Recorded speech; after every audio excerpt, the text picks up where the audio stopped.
On est à la salle Lopal. Les professionnels des ministères sont ici pour expliquer le changement à la carte topographique de la région. Vous résumez un petit peu qu'est-ce qui s'est passé ce soir?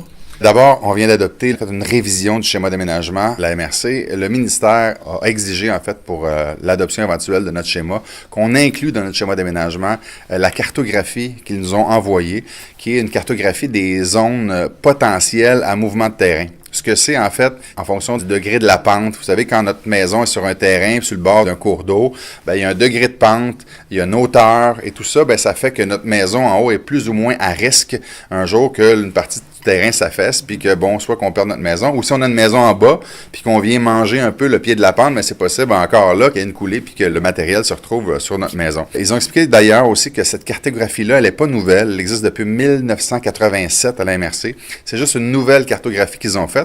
Je pense que pour la majorité des citoyens concernés, là, qui restent dans ces zones-là, c'est avantageux dans le sens que, avec l'ancienne carte, les bandes étaient beaucoup plus larges parce qu'évidemment, ils n'avaient pas les mêmes outils aussi perfectionnés qu'aujourd'hui pour identifier vraiment plus précisément.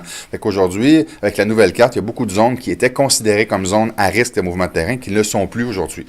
Donc ça, je pense que c'est la bonne nouvelle. En contrepartie, le fait d'habiter sur le bord d'une rivière, puis tout ça, ça vient avec certaines contraintes, évidemment. Il y avait des gens du ministère des Transports, des gens du ministère de la Sécurité civile qui étaient ici, et des gens du ministère des Affaires municipales, qui, je pense, ont bien pris le temps d'expliquer comme il faut. Je pense que c'était très clair.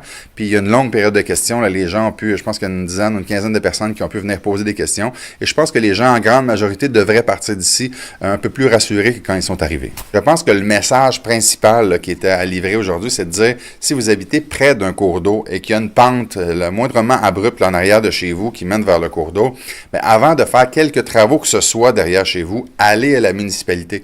Parce que, ne serait-ce que de mettre du remblai ou un cabanon très lourd ou une piscine, des fois au mauvais endroit sur le terrain, ça pourrait déclencher un glissement de terrain puis vous pourriez perdre une partie du terrain.